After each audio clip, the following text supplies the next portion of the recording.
Bueno, Padre Pepe, gracias por recibirnos acá Bienvenido. en su casa. Muchas gracias por el momento y sobre todo por tanta generosidad. No, gracias a ustedes. Y bueno, está la casa de ustedes también. Gracias. José María Di Paola, 60 años recién cumplidos. Sí. Estuve viendo ahí un video que hubo mariachis acá, Sí. mucho calor popular. Me hicieron una fiesta, realmente la comunidad muy... me estuve afuera y cuando volví era realmente una fiesta muy linda, muy familiar, así del barrio, y realmente me sentí muy feliz de que es una comunidad muy participativa, desde los jóvenes hasta la gente mayor. Así que bueno, una linda fiesta de familia. Muy linda, muy linda. La biografía dice que fue ordenado sacerdote en 1987, Sí, que en el 96 fue destinado a Ciudad Culta, ¿puede ser? sí, Y que después pasó a la Villa 21-24, estuvo en Así. Santiago del Estero sí. y acá, en la Cárcova. Cárcova. O Cárcova. Viene de la Cárcova del pintor, ¿no? La Sí. calle se llama Cárcova, de ahí el nombre, no del barrio. Claro. Pero el habitante del barrio le dice Cárcova. Le dice Cárcova. Sí. Vamos a decirle Cárcova entonces. Sí. Vamos a tratar de hablar sin cliché, vamos a tratar de hablar con la verdad, con la realidad. Para nosotros los periodistas hablar sobre temas tan difíciles como la pobreza, las adicciones, los dramas sociales, a veces nos cuestan y sobre todo a veces tenemos una desconexión con ese mundo.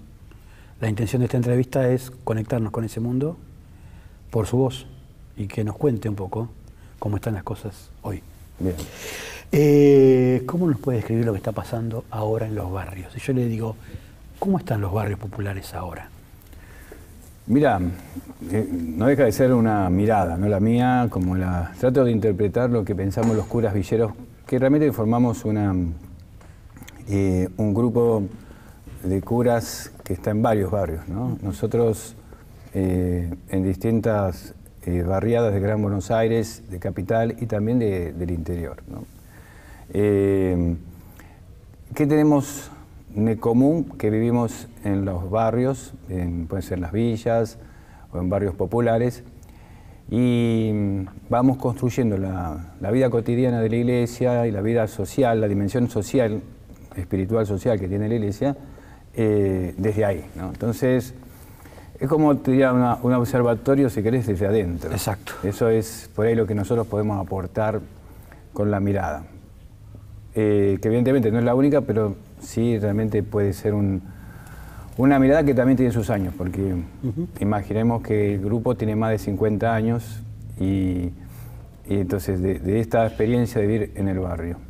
Entonces, en esa experiencia fuimos viviendo, a mí me tocó vivir la crisis del 2001, la Villa 21, y vivir las situaciones de hoy aquí en San Martín, en los barrios de León Suárez, y a otro le tocará en La Matanza, a otro le tocará en las villas de Capital. Bueno, creo que hay muchas necesidades que se fueron pronunciando a medida que fue pasando el tiempo, que fueron creciendo. Hay algo que la gente, sobre todo después de la pandemia, hay una dimensión más abierta, con ganas de participar. Nosotros la pandemia la vivimos muy cerrada, pero con un aspecto muy comunitario. Me acuerdo que en ese momento te decían, quédate en tu casa y llevate el trabajo a tu casa. Y nosotros fuimos a ver al presidente, que nos invitó a una reunión, empezando recién la cuarentena, y le dijimos que el mensaje que se daba no era correcto, porque la clase media podía, a lo mejor algunos de la clase media, llevar el trabajo a su casa y quedarse en su casa, pero acá la gente vive de changas y las casas son pequeñas, entonces son multigeneracionales, porque tenés al abuelo, al padre y al hijo en la misma casa y a veces en la misma pieza. Entonces, quedarse dentro de la casa significaba todavía una complicación más. Ahí él entendió, y realmente después de esa charla fue bastante interesante, se filmó un spot que decía, quédate en tu casa, quédate en tu barrio, ¿no? Y empezamos un trabajo comunitario bastante fuerte, que En la cuarentena cerrada, todas las capillas, mismo esta capilla, que hoy también sigue dando de comer, pero se transformaron en comedores, ¿no? Entonces, eso hizo que tuviéramos una cercanía muy grande, aún mayor de la que ya había, con la gente del barrio y con las necesidades propias, ¿no? Vimos cómo se cayó la changa en todos esos tiempos, vimos la necesidad de darle un plato caliente. Es decir, bueno, ya que no tenés el rebusque de cada día, al menos tenés un plato caliente. También ver a quién le teníamos que llevar la vianda, pues estaba eso de que si eras mayor, si tenías alguna enfermedad, era necesario que te quedaras. Entonces ahí salió el grupo a visitar las casas y a llevar la vianda para que la gente no saliera hasta que estuvieran las vacunas. Entonces hubo todo un trabajo de la comunidad que realmente se metió más en las necesidades del barrio, ¿no? Si bien estaba compenetrada, como la mayoría son habitantes del barrio, eso nos sirvió para encontrar también nuevas necesidades, ¿no? Entonces, bueno, pudimos ver una situación muy dramática en el tiempo de la cuarentena por la falta de trabajo, la falta de changas, por el tema del estar encerrado de dentro del barrio, por así decirlo. Claro. Hoy se vive una normalidad dentro de todo que para nuestra mirada es mucho más positiva. Si bien las consecuencias que estamos viviendo en situaciones económicas son complicadas, esto de poder salir, ver a los muchachos que salen con su carro, de trabajar con alguna changa que está saliendo, es realmente una situación mejor que la que tuvimos en ese tiempo, ¿no? Ahora, comparativamente, hoy estamos mejor que hace 2 años que estábamos todos encerrados y era toda una situación extrema, ¿no es cierto? Sí. Ahora, en los últimos tiempos, ¿cómo se viene viviendo en los barrios? Muchos hablan del tema de la inflación, muchos hablan de que la plata de la ayuda social alcanza cada vez menos. El termómetro que vos tenés de el día a día de esas familias, ¿cuál es y qué te indica? Mira, no te podría decir de todas las familias. Yo creo que sí, generalizando un poquito, no sé, a mí me cuesta separar lo que viví en la crisis del 2001, ¿no? Porque en la crisis del 2001 no había ayuda social. No había nada. Entonces, eso para mí fue muy dramático, lo que vimos yo estaba en la Villa 21 y realmente tuvimos que hacer un trabajo muy, no sé, era impresionante la tarea, porque ni el medicamento tenía la persona para... Era emergencia social pura. Era emergencia social pura. Y bueno, hoy día, si bien la situación es muy complicada, porque la inflación, el supermercado sigue subiendo los precios, entonces la gente va con la plata y ya no le alcanza, y una garrafa te salía 600 y te las cobran 1000, no sé. Es decir, las diferencias son abismales. Hoy día hay un colchón que es la asignación universal, que puede ser la cooperativa donde se reúnen para trabajar, el movimiento social a través de los planes, los municipios con la entrega de alimentos, la provincia o la nación. O sea, hay como las organizaciones como las nuestras, hay como un colchón diferente.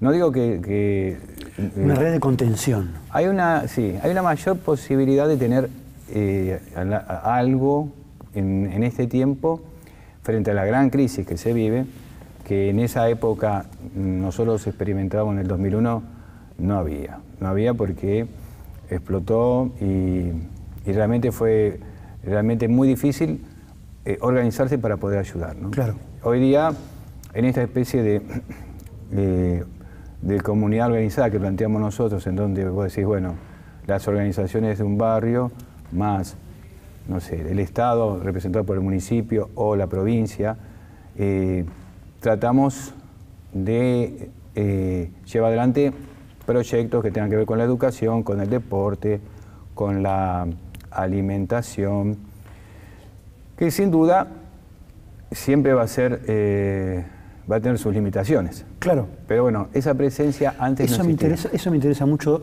del tema de las limitaciones que tienen organizaciones como la que vos liderás, organizaciones sociales y políticas, ante el drama de la exclusión más dura y más difícil. ¿Llegan del todo al fondo? Llegamos a mucha gente, no significa que lleguemos a todos, ¿no? Claro. O sea, yo creo que en ese sentido, pero también creo que las políticas del Estado siempre tienen que tener a las organizaciones como parte de esto. Por eso realmente para nosotros el concepto de la comunidad organizada es un concepto realmente territorial muy bueno, porque significa que pueden cambiar los gobiernos, pero si el Estado y las organizaciones del barrio trabajan armónicamente y con un objetivo bien claro, que puede ser educación, alimentación, deporte, eso va a permanecer en el tiempo. Y eso que permanezca en el tiempo y que llegue y se concrete en el barrio, ¿no? Porque el Estado, lógicamente, trabaja linealmente. Hay ministerios que bajan sus programas. Pero ¿qué pasa? Muchas veces los barrios necesitan que estas organizaciones reúnan esas líneas que tiene el Estado y le puedan brindar al habitante una cercanía. Por ejemplo, en medio de la crisis, acá en esta misma iglesia tenías una fila que venía a buscar la comida y otra fila que estaba haciendo el IFE, ¿no? Claro. Y bueno, pero esos organismos del Estado pudieron tener en este lugar y en las otras capillas, acá y en otros lados sería a lo mejor un club o una organización diferente. En esas organizaciones barriales encuentran un espacio donde unir, ¿no? Y acá, por ejemplo, atienden, no sé, la Superintendencia de Salud, o atiende el CAG, o atiende, que es el Centro de Acceso a la Justicia.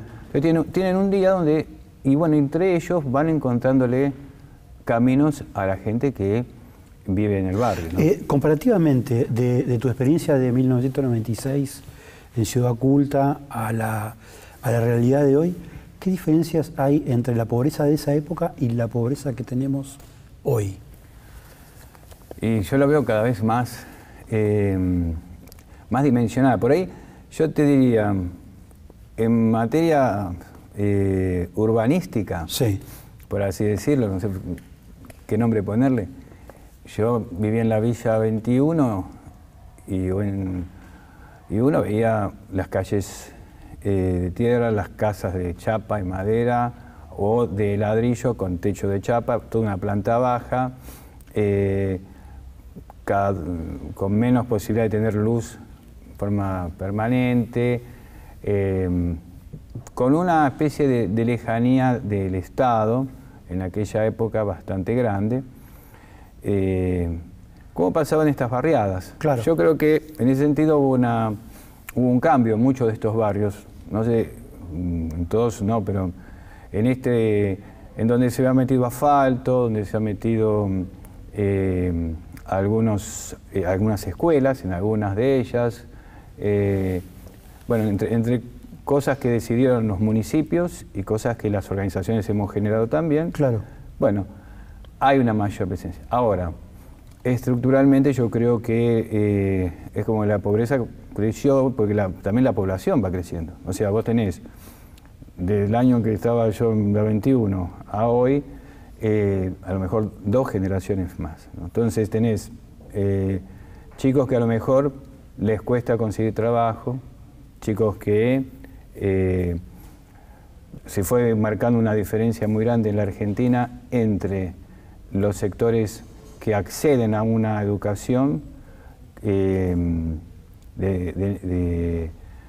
lugares en donde realmente la educación y las posibilidades son más fáciles, y entonces creo que la brecha se fue haciendo más grande. Claro. Entonces tenés, tanto pongo educación y como será también en los deportes, en todas las cosas. Uh-huh. Entonces, A mí me parece que hemos vivido una Argentina que era más igualitaria, a pesar de que siempre hubo esta diferencia, eran pequeños los porcentajes por ahí que dividían. Hoy día lo muestran las estadísticas, pero también lo vemos en los barrios, ¿no? La cantidad de personas que están con un empleo informal, la cantidad que están de jóvenes que les cuesta muchísimo acceder a un trabajo. Bueno, creo que eso es parte de una Argentina que ahora, hace mucho tiempo perdió. Ahora, ¿esa dinámica es una dinámica generada o es una dinámica que empieza a reproducirse de manera autónoma? ¿A qué voy con esto? Sí. Algunos piensan que hay familias que tienen hijos para cobrar aguache, hay algunos que piensan que hay grupos familiares que viven de planes, hay toda una cultura imaginaria sí. que plantea que esa pobreza se termina reproduciendo dentro de la misma pobreza y se termina agrandando. ¿Esta mirada cómo la analizas vos? Yo creo que hay una mirada muy de afuera. Yo creo que viviendo en los barrios te das cuenta que la gente quiere un trabajo. Sí. La gente quiere tener que sus hijos, y quiere a sus hijos y los cuida.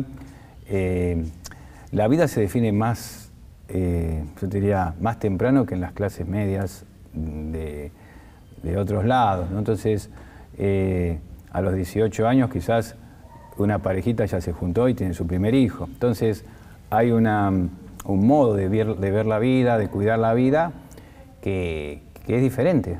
Y entonces, no es que quieren tener hijos para cobrar asignación universal. O sea, su conformación y su mirada de la vida es diferente. Una familia bendecida para ellos es una familia que puede ya tener varios chicos y que a lo mejor, inclusive muchísimos son los casos en los barrios populares en donde no solamente tienen sus hijos, sino que cuidan a los chicos de otras familias que salen a trabajar o de chicos que quedaron solos, ¿no? Entonces, es una mirada de la vida que tienen los barrios populares muy diferente a la clase media, ¿no? Creo que, pasa que hace mucho tiempo hicimos un documento llamado de integración urbana, los curas de las villas en Capital, donde decíamos, bueno, antes se hablaba de erradicar, nos parecía mal, después se habló de urbanizar, que fue un camino mucho más inteligente, cuando viene sobre todo la democracia, de desarrollo, decir, bueno, el pobre tiene derecho a vivir en Buenos Aires o en cualquier localidad, y nosotros apostamos a un término que es integración urbana, porque nosotros pensamos que hay como un desconocimiento muy grande entre la gente sobre todo que viven en clases medias y sobre todo que van a las universidades, con los sectores populares, ¿no? Y creemos que esto de integración urbana, que no solamente se dirige, sino es interpretar que son culturas a veces diferentes. Y entonces, nosotros lo vivimos porque somos de clase media, la mayoría. Vamos a vivir en un barrio popular y nos damos cuenta que la manera de vincularse, de sintonizar con la realidad, de sintonizar con Dios, con la realidad es diferente. Y entonces eso te permite tener una mirada y sacar lo positivo. Yo creo que hasta que no se entienda este concepto de integración, va a haber como un preconcepto o un prejuicio de un lado y del otro también, ¿no? Sí.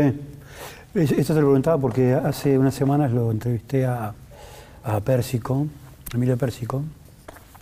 Me hablaba de la economía popular, de la necesidad de sostener y de promover la economía popular.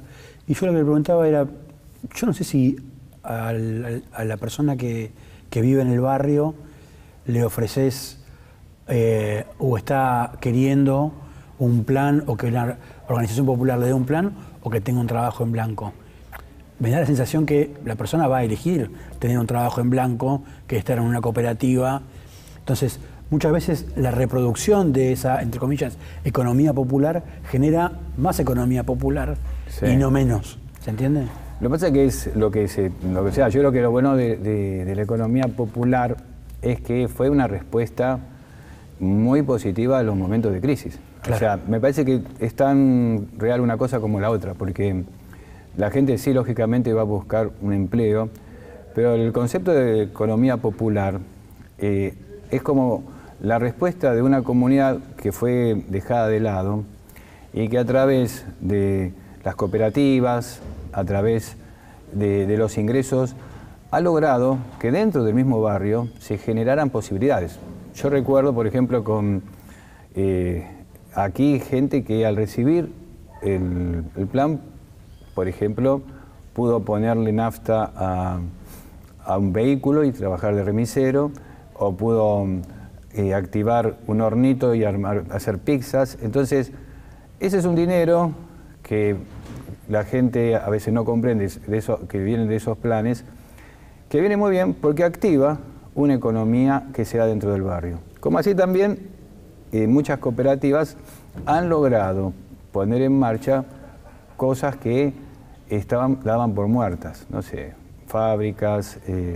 Entonces, hay una economía que parte del ingenio del pueblo, de la participación comunitaria y de las organizaciones, que me parece que hay que valorar.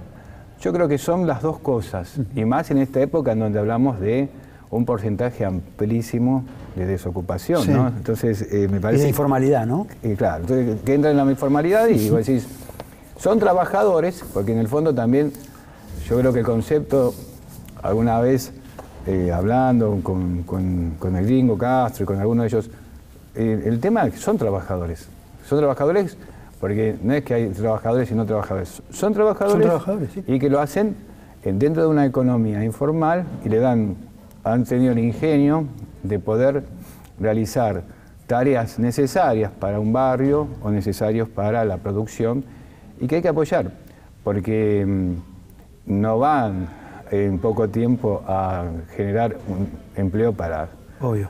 Yo digo que en los curas de las villas, me acuerdo que antes de las elecciones presidenciales, hicimos un escrito el día de San Cayetano, ya hace, antes de la pandemia, ¿no? Fue. Sí. Entonces, en donde decíamos que el eje, que el problema fundamental al que tendría que responder los candidatos tenía que ser el trabajo. Entonces, había tres candidatos, que eran Macri, sí, Labaña y Alberto Fernández. Pero realmente, bueno, Macri no vino, Labaña nos explicó algo, puede venir a Fernández, pero el tema trabajo, cómo generar trabajo, ¿no? ¿Cómo un gobierno propone generar trabajo? Tiene que ser la gran propuesta, me parece, de la política argentina, ¿no? Porque se habla de los planes, ponele.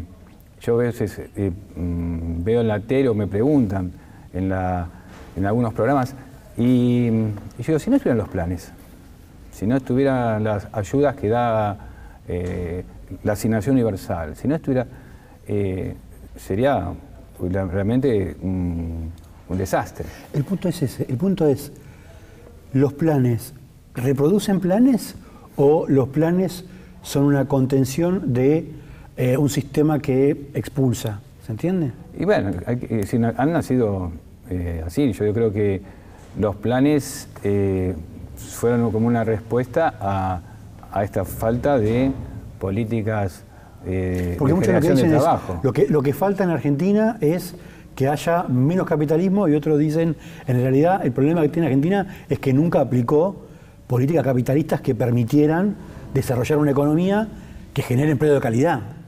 Sí, pero vos fíjate, el momento de... Yo creo que... parece que hay como una dicotomía entre, digamos, el capitalismo, si es bueno o es malo, y la consecuencia que tenemos es que tenemos la mitad de la economía en la informalidad y tenemos millones de personas que viven del Estado con subsidios. Es que el capitalismo es malo cuando el capital no está al servicio de la comunidad o del pueblo. O sea, y si no se tiene en cuenta las necesidades y las diferencias, ¿no?, que hay en las distintas regiones. Yo me tocó ser cura en Santiago del Estero, ¿viste? Entonces vos decís, ahí el capital se entendió como no sé, en su momento la explotación del quebracho, y se sacó todo el quebracho. Entonces, un capitalismo que no estuvo al servicio de la gente. Un tren que se cerró y que no llevó más agua al pueblo. Entonces, el capitalismo, cuando realmente se refiere a intereses solamente de un sector, termina haciendo un daño muy grande a la población. Entonces, creo que la Argentina vivió una época de equilibrio en eso, que es la época del presidente Perón, en donde hubo un montón de gente que estaba excluida del sistema, por así decirlo, y la incorporó al trabajo. Y en esto la dignificación que da el trabajo es muy grande. Tendremos que ver los modos de la Argentina de hoy, diferentes a Argentina que buscó el ser una Argentina industrial. Pero me parece que tiene que haber un plan, por eso los curas le insistíamos, ¿no?, a los candidatos, cómo generar trabajo, ¿no? Y bueno, muchos de estos temas tienen que ver cómo los resolvés para generar trabajo a la gente que vive en los centros urbanos, cómo generar trabajo en las zonas rurales. Bueno, y ahí me parece que está la clave, ¿no? Y en esto, tanto las cooperativas o movimientos sociales o los gobiernos provinciales, nacionales, bueno, tienen realmente... Te planteo esto porque hay dirigentes políticos como Pichetto que quiere ser candidato, el ex senador y que fue compañero de fórmula de Mauricio Macri, que habla del pobrismo, sí, como criterio político, y acusa al Papa y a ustedes básicamente de reproducir estas... Claro, pero se pasa que en este caso, que vos dijiste que fue candidato con Macri, pero hay que decirle que 15 años antes estuvo en la otra vereda, ¿no? Entonces, creo que a veces me parece que la táctica de Pichetto es pelearse con los curas y con el Papa, en vez de decirle cómo hizo para pasarse del frente y ser candidato a vicepresidente de Macri, ¿no? Es decir, supuestamente son dos miradas diferentes de la política y bueno, es un tema de él, pero creo que es una mentira. Creo que cualquiera que participa dentro de las comunidades nuestras sale enriquecido porque termina una secundaria, porque termina su primaria, porque aprendió un oficio. Entonces lo que dice este hombre es mentira porque desconoce nuestro trabajo en forma absoluta. O sea, cualquiera que entra, no digo a esta parroquia solamente, a cualquiera de las comunidades donde estamos los curas villeros, que seguimos sin duda un trabajo que empezamos con Bergoglio en Buenos Aires, cuando era nuestro obispo, sale con muchísimas más capacidades desarrolladas que Dios le regaló, pero que nosotros le dimos por ahí la posibilidad a través de la organización de desarrollarlo. Y buscando un trabajo, hacemos lo que no hace justamente. Aparece un personaje como Pichetto y también aparece un personaje como Javier Milei, sí, que habla también de el atraso, de lo que representa el peronismo y que el peronismo es la culpa de la pobreza de la Argentina, sí, que plantea vender órganos y demás. No, cualquier cosa, sí, eso ya es...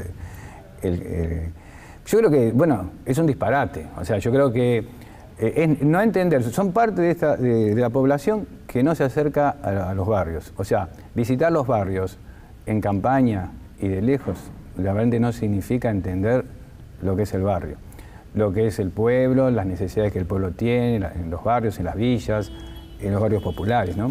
Creo que esta lejanía hace que tengan este tipo de conceptos. O sea, sus disertaciones son siempre...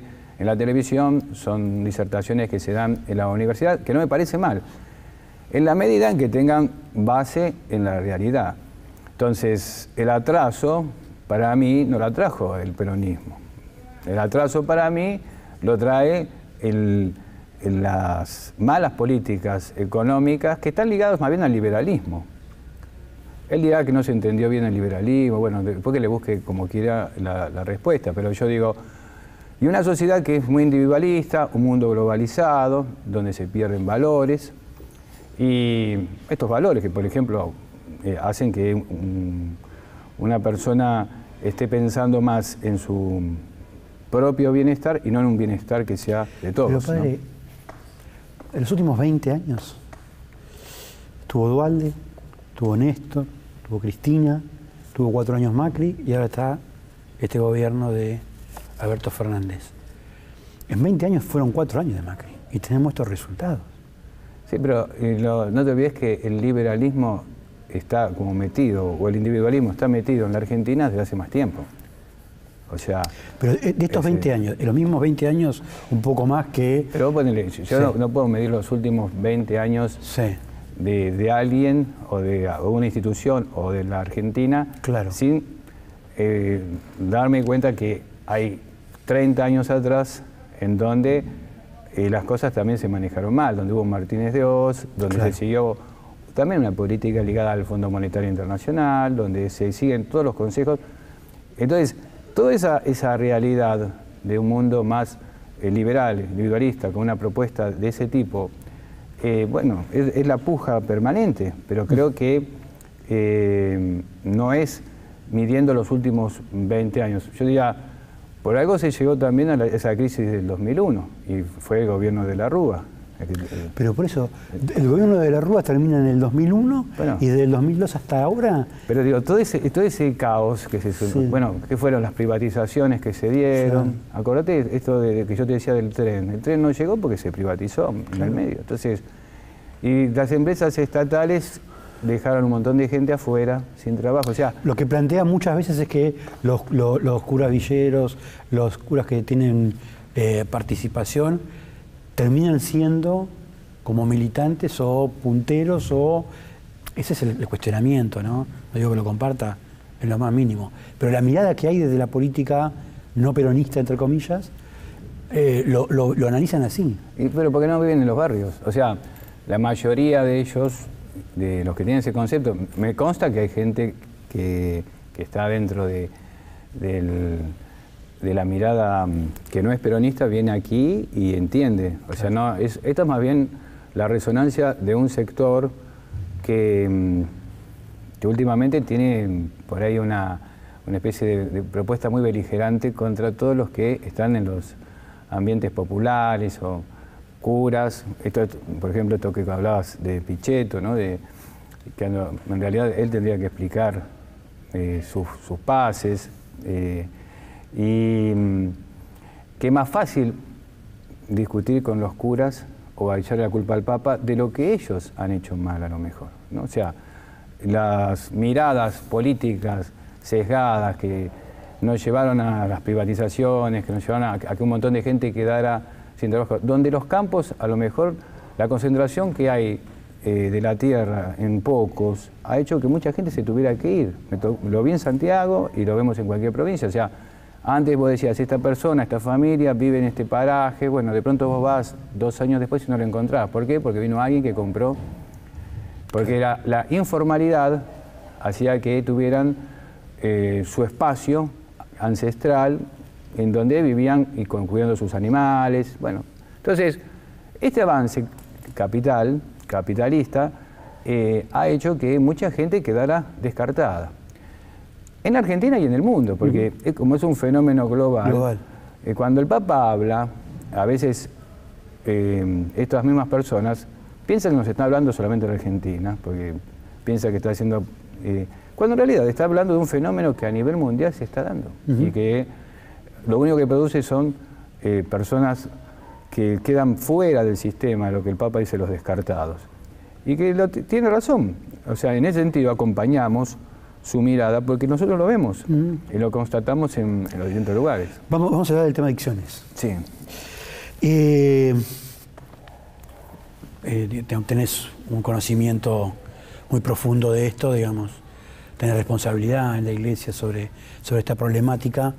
¿Qué es lo más difícil que enfrentan los adictos cuando tienen que recuperarse? Mira, nosotros creemos, nosotros cuando hicimos lo llamamos el Hogar de Cristo, ¿no? Centros barriales, empezamos por mirar el tema de la adicción como con dos patas importantes. Una, la territorialidad, o sea, decir, en el barrio tiene que empezar su camino de recuperación, porque generalmente era a este pibe que se vaya bien lejos, ¿no? O sea, lo lógico es que empiece en el territorio para que la persona que quiere recuperarse o la familia que tiene a alguien con este problema pueda acercarse y pueda iniciar un camino acompañado y que sienta que es parte de una comunidad. Yo creo que ahí hay un punto importante en este abordaje que hacemos. Y después la integralidad. O sea, nosotros creemos que la persona se puede, no sé, supongamos, puede salir de las drogas, pero si después vuelve y encuentra su vida totalmente desarmada, no tiene trabajo, no tiene los documentos, no tiene su buena relación con su pareja, bueno, hay toda una tarea que hay que realizar, que es esta mirada integral de la persona. Entonces, nos propusimos este desafío, ¿no? Creer en lo territorial, creer en un abordaje que sea integral. Y eso es lo que estamos realizando, porque vemos que las personas no es solamente el tema de la droga, es la droga y todo lo que capaz es parte de su vida que viene ya bastante golpeada, ¿no? ¿El drama peor es la droga o es el alcohol? ¿Qué es lo que ven en los barrios? Para los jóvenes es la droga, ¿no? O sea, muchas veces va mezclado, el inicio puede ser de muchas formas diferentes. O sea, lo que algunos hablan de consumo recreativo en otros lados, aquí termina siendo un consumo de lo que dicen problemático. Que termina llevando, comprometiendo la vida del pibe y también iniciándolo en un camino más difícil de la recuperación. Claro. No es posible, porque de hecho muchos de los jóvenes que hoy están acá ayudando en la parroquia son pibes que estaban en la calle. Claro. Ahora, ¿estás viendo un aumento de este problema? ¿Estás viendo un nivel que se mantiene?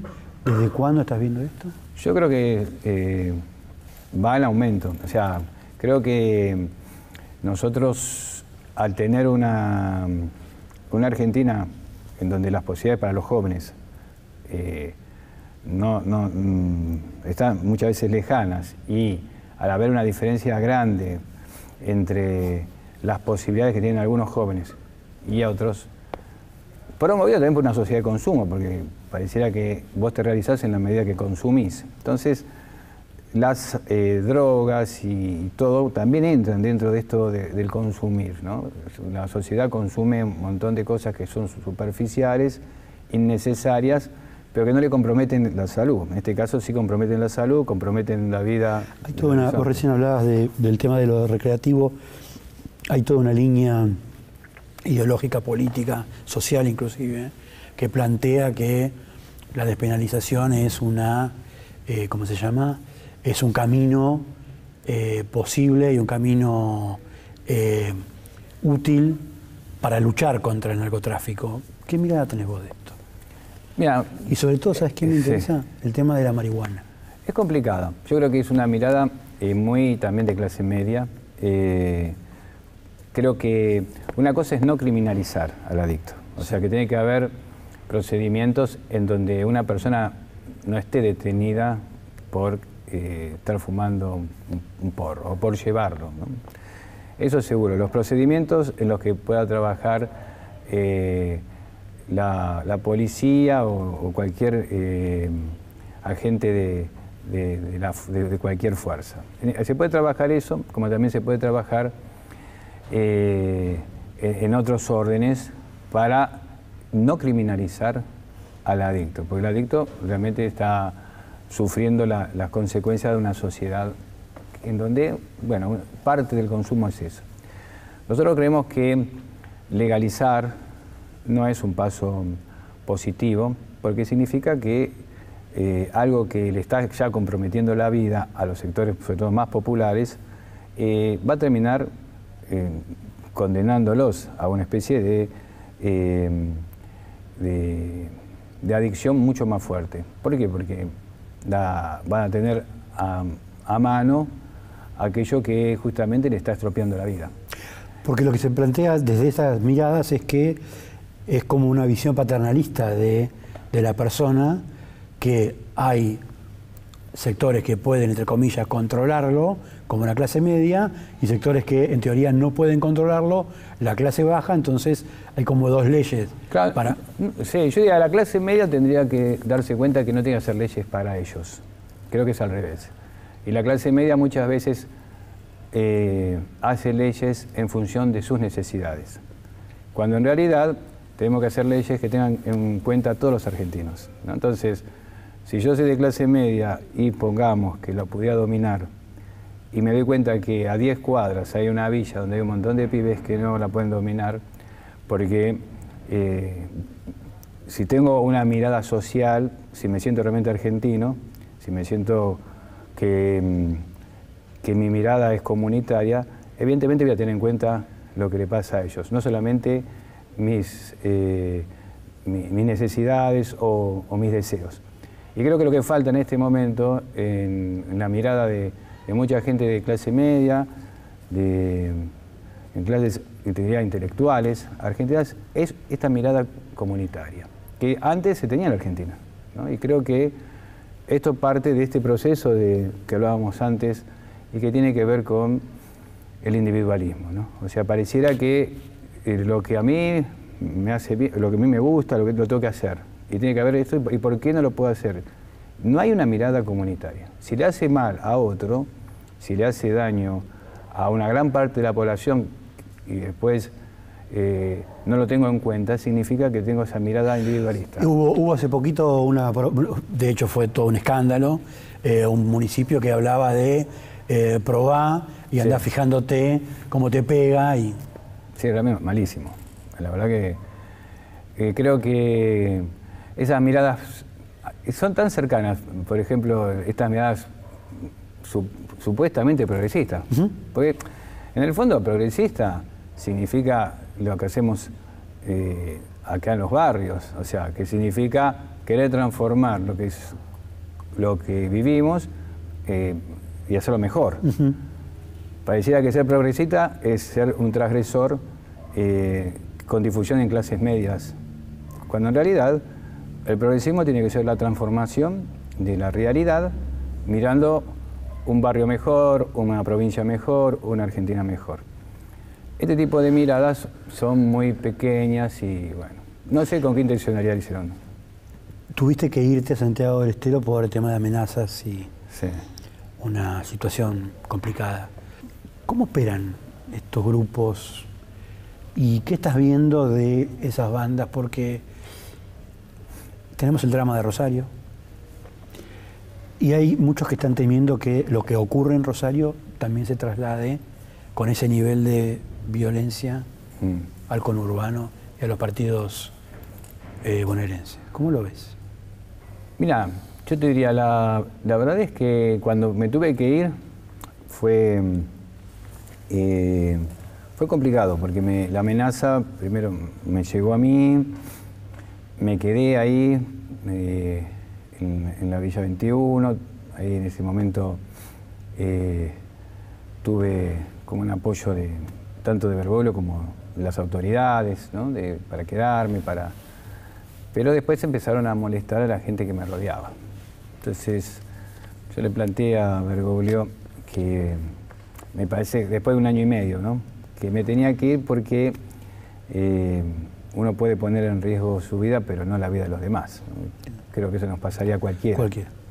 Entonces, ahí fue que decidí y bueno, siempre fui a Santiago del Estero a misionar, hablé con el obispo de Añatuya, que era Monseñor Uriona, y me dio un pueblo, Campo Gallo, donde aprendí mucho. La verdad, me dio una mirada más de muchos temas más nacional, ¿no? Porque si no uno está en la villa todo el día. Y me ayudó se termina mucho. Metropolitanizando un poco, ¿no? Exacto, sí, muy urbano. Muy urbano, claro. En cambio ahí aprendí de los maestros rurales, aprendí muchísimo. Claro. Y el tema de adicciones también, porque yo llegué allá y pensé que iba a hablar de otros temas y me llamaban de cualquier pueblo, de Santiago del Estero, o me llamaba el intendente, o el consejo deliberante, o el párroco, y de cualquier zona del NOA o del NEA, si podía dar una charla a los maestros, de cómo nos organizamos nosotros, por el tema de adicciones, prevención, recuperación, bueno.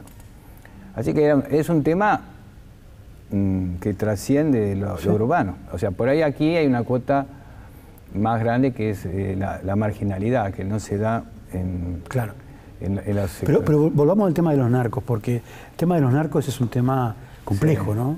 Bueno, y ahí por eso te digo, fue tan complejo que me tuve que ir, más bien, por una especie de protección de la gente del barrio, ¿no? Ahora, nunca más, nunca analizamos ese tema nosotros, porque nosotros más bien miramos cómo prevenir, cómo recuperar, y dejamos como que ese tema lo aborda. Ahora, ¿no tuviste más amenazas después de eso? No. Una vez que me fui es como que lograron el objetivo que querían, ¿no? Claro. Pero me parece que es un tema que tienen que abordar fundamentalmente el gobierno nacional y los gobiernos provinciales, los municipios. Es decir, pasa por ahí, no pasa tanto por las organizaciones. Porque los que conocen el territorio, los que conocen el drama, también conocen de dónde viene el drama, muchas veces. Entonces, por ahí están rescatando. Mira, y digamos, el huevo de la serpiente lo tienen a 3 casas. Sí, pero a veces depende, porque a veces te llama, no sé, cuando me amenazaron a mí, era algo que venía en su momento decían de afuera del barrio, después me dijeron que no, que era gente nueva. O sea, creo que en ese sentido es un tema complicadísimo y que realmente le hace mucho daño a hace unos días, unas semanas, estuvo el tema de la ley de salud mental muy en boga por el caso del hijo de Petinato que tiene problemas con las adicciones y que murió una persona y demás. Y están planteando la reforma de la ley de salud mental. ¿Tienen ustedes también este problema de que la ley les impide atender a personas con estos problemas? Sí, nosotros hace tiempo marcamos por ahí las virtudes que tenía la ley, en el sentido de una mirada de la persona mucho más amplia, más que mira más las dimensiones de toda de la vida de la persona. Pero también esta limitación grande, que lo marcamos hace muchos años, en donde decíamos al final sacar porque en las clases más pobres terminaban yendo a lugares tampoco no muy buenos, ¿viste? Como los manicomios. Entonces, en la idea de sacar el manicomio, que evidentemente había que sacarlo, no se reemplazaba por otras opciones. Claro. Entonces, ¿qué pasa? La gente con trastornos terminaba en la puerta de la iglesia, terminaban en los centros nuestros. Claro. Entonces, la ley de salud mental, en ese aspecto, es como que dejaba a la gente más pobre sin las posibilidades de una internación, sin las posibilidades de una atención. Eso es una realidad que se la marcamos hace muchísimo tiempo, cuando ni bien salió la ley, como algo que tenían que revisar para... Sí, aparte también la posibilidad de que la familia pueda hacer una intervención, claro, incluso... Exacto. Aunque el paciente lo rechace, porque está, digamos... Sí, hay pibes que a lo mejor necesitan, inclusive en el tema de las adicciones, ¿viste? Como hay un problema anterior que es un problema psiquiátrico. Claro. Y entonces, en alguno de ellos. Entonces es muy importante poder tener las herramientas para poder ayudarlo.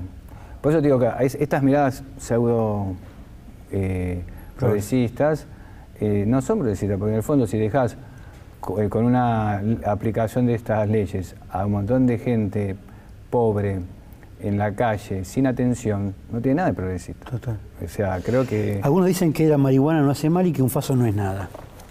Está comprobada que sí, y creemos que si bien muchos pueden fumar marihuana, como pueden fumar cualquier cigarrillo, sí, y también saber que dice te va a traer cáncer de pulmón o lo que sea, que te lo ponen según la ley en la el etiqueta, en el paquete. Está comprobado que sí. Creemos que nosotros no somos unos cruzados contra la marihuana. Sí creemos que es un negocio que viene de afuera, donde están metidos intereses bastante importantes, ha llegado a la Argentina, es transversal porque uno encuentra gente de un partido y del otro, o de un frente y del otro, trabajando estos proyectos. Pareciera que se ponen de acuerdo en estas cosas, pero en otras que son mucho más vitales, no. Hablando de eso, quería que compartieras con nosotros tu mirada sobre el tema de ideología de género, el tema de la homosexualidad, cómo se está en este momento en la sociedad planteando como... No sé cómo lo ven ustedes el tema, porque la ideología de género como concepto está cuestionado y comparte por ahí las posiciones de la Iglesia un dirigente como Milei, ¿no? Que plantea lo mismo, que dice ideología de género, no sé qué, no sé cuál. Sí, yo creo que hay como una agenda que se ha impuesto. Yo cuando me tocó hablar, ponerle sobre el tema del aborto. Era otro de los temas en la Cámara de Diputados. Yo creo que sinceramente, más allá del tema que puede tener distintas aristas y miradas y que no es todo lo mismo, porque no hay que ser un simplismo, creo que fue una imposición de los organismos de crédito internacional. O sea, vino el FMI, Macri puso ese tema a analizar en el Congreso. Y después, en medio de la pandemia, en vez de poder charlarlo y discutirlo, porque seguramente hay razones y razones, que lo han querido dibujar con pañuelos. Y los pañuelos en sí no suman nada a los diálogos, ni verde ni celeste. O sea, lo que suma es el poder encontrarse, poder decir, sí, pensamos diferente, a ver por qué. Eso no lo hicieron. Y nos encontramos con que enseguida se aprueba esa ley. Entonces, los organismos de crédito, está comprobado, apoyan a los países emergentes con el control poblacional, ¿no? Que ya lo han hecho en un montón de lugares, bueno, de distintas formas. Entonces, hay un trasfondo que les guste o no les guste, en esta discusión se dio, y que tiene que ver con con el capitalismo. Me da risa porque a veces vos encontrás en las manifestaciones, no sé, con un ícono a lo mejor de la liberación de América Latina, pero apoyando políticas que vienen de afuera. Entonces, a mí me gustaría que la agenda 2030 la haga la Argentina, no me la traigan de Europa, ¿no? Entonces, si hay que incluir temas que inclusive a lo mejor uno nos puede tener otra postura, pero no importa, son bien propios nuestros, bárbaro. La Iglesia plantea no al aborto, también, digamos, desalienta el uso de preservativo, digamos. Hay una mirada negativa sobre el tema de la homosexualidad abierta, digamos, y digamos, hay como una mirada complicada para el sentido común que rige ahora, ¿no? Sí, es una mirada europea y yo diría del norte hacia América, porque digo, no es el tema, por ejemplo, que en esta villa sea un problema. O sea, yo creo que la Iglesia igual tiene que ayornarse en muchos de estos temas y lo está haciendo, ¿no? Y creo que Francisco en ese sentido le ha dado una mirada mucho más abarcativa, no tan taxativa, ha como logrado poner estos temas en clave del tiempo en que se está viviendo. Pero que la gente no piense que en los barrios populares los temas que son de interés supuestamente para la sociedad son los que le interesa a la gente. A la gente le interesa, a las mujeres de acá, de estos barrios les interesa que no sufrir la violencia de género, les interesa tener posibilidades de trabajo, que sus hijos puedan trabajar, que sus hijos, lo que hablábamos recién, sean atendidos si tienen un problema de adicciones, que tienen como una especie de lista de temas que no son los que aparecen cuando uno mira la tele, ¿no? O sea, uno lo ve a Axel Kicillof hablando de lenguaje inclusivo y dice a los chicos hay que rebelarse. Yo digo, para mí el rebelarse significa vamos a hacer algo solidario por los demás. O sea, creo que vamos a hacer algo bueno por el otro. Creo que tenemos que buscar en lo más profundo de nuestra Argentina. Tuvimos las celebraciones de Güemes y Belgrano. O sea, dos personas que dieron todo por la patria, dos personas que dejaron de lado hasta sus proyectos, ¿no? Y se metieron en el proyecto que hacía falta en ese momento. A lo mejor cada uno había soñado con tener una vida diferente, pero se pusieron al servicio del otro, murieron los dos dejándolo todo. Es decir, esos son los ejemplos que realmente tenemos que llevar a la práctica, vivir gastando nuestra vida y nuestro tiempo al servicio de los demás. Y eso es lo que tenemos que invitar a los jóvenes a hacer, para salir del relativismo, para salir del individualismo, de tener una mirada comunitaria y entender a los sectores populares.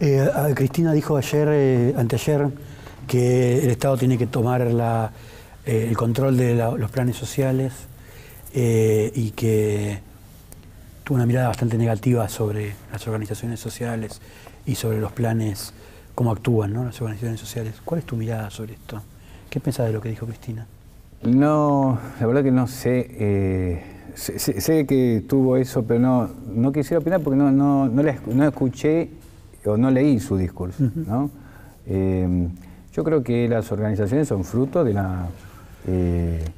todo esto que hablamos, ¿no? De la necesidad de una organización que se fue dando en la gente y que además transcurrió en este tiempo donde en estos gobiernos. Así que, y esto que hablamos de la economía popular, bueno, hay mucha tela para esto. Y es verdad también que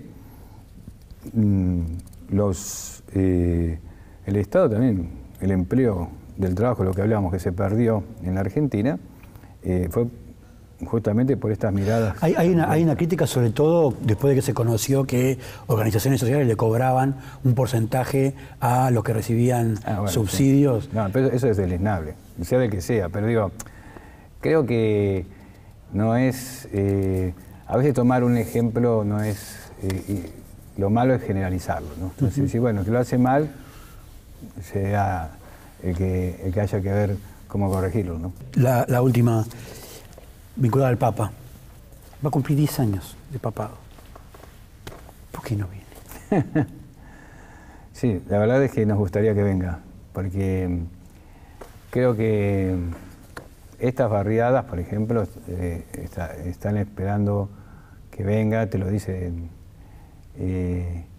Así que esperemos que en algún momento venga a la Argentina y realmente pueda sentir... ¿Pero crees que está cerca o está más lejos que antes la posibilidad de que venga? No te sabría decir. No tengo esa cercanía. Sí, a veces le mando mail por algún tema para preguntarle, pero no tengo ese contacto que tenía cuando era obispo de Buenos Aires. Claro. Ahí, entonces eso, otros podrán responderlo. Yo te diría más bien, te puedo transmitir que la gente también anhela que venga el Papa Francisco acá. Evidentemente, los sectores populares de la Argentina, las provincias, y realmente le están esperando. Yo recorrí bastante por los hogares de Cristo, los centros que tenemos, y todos también te preguntan, bueno, ¿cuándo vendrá? Todos preguntan. Sí, sí. Esperemos que se dé. No se sabe cuándo. Esperemos que sea en algún momento cercano, y hasta nosotros los hinchas de Huracán vamos a ir a verlo. Gracias. Gracias, Jorge.